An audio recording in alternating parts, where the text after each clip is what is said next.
नमस्ते दोस्तों, मैं सूरज भास्कर आपका स्वागत करता हूं मेरे यूट्यूब चैनल सूरज भास्कर ट्रेडिंग में।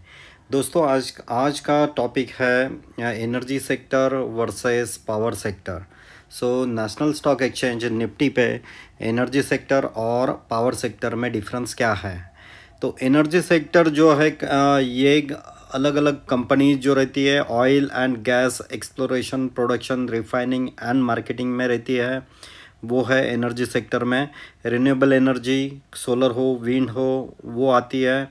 कोल माइनिंग एंड ट्रेडिंग, ये एनर्जी सेक्टर का पार्ट है। और energy related services, so these are the companies involve in energy sector, whereas power sector focuses on electricity generation, transmission and distribution.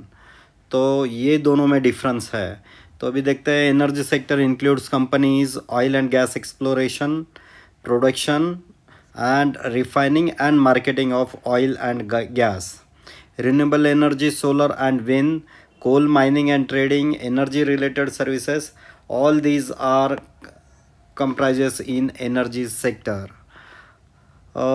दोस्तों, कुछ companies देखते हैं जो कि एनर्जी सेक्टर से रिलेटेड है।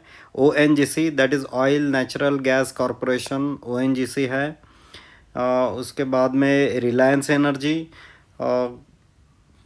Indian oil corporation I O C करके हम लोग उसको बोलते हैं। Bharat petroleum, B P C L, Hindustan petroleum, H P C L. So these are companies related to energy sector।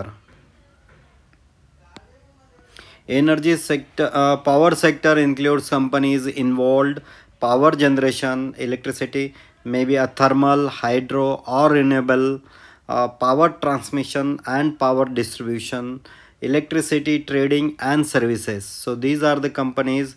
ये कंपनीज पावर सेक्टर में रहती है। तो पावर सेक्टर यानी जो पावर जनरेट करती है, कैन बी थर्मल, हाइड्रो और रिन्यूएबल जो भी है।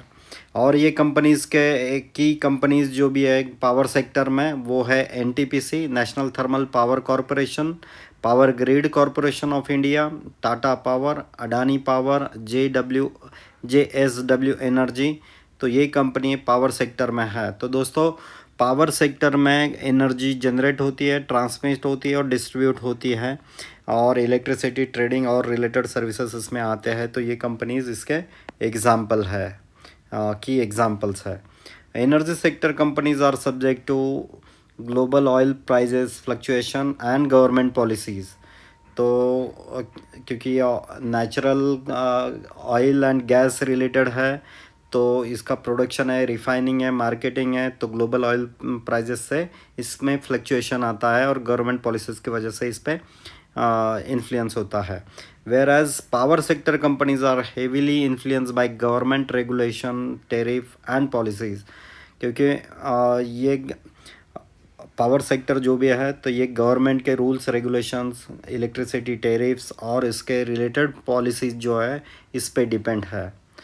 तो दोस्तों, ये था difference between energy sector and power sector. आशा करता हूँ कि आपको ये पसंद आया होगा। Thank you. हैप्पी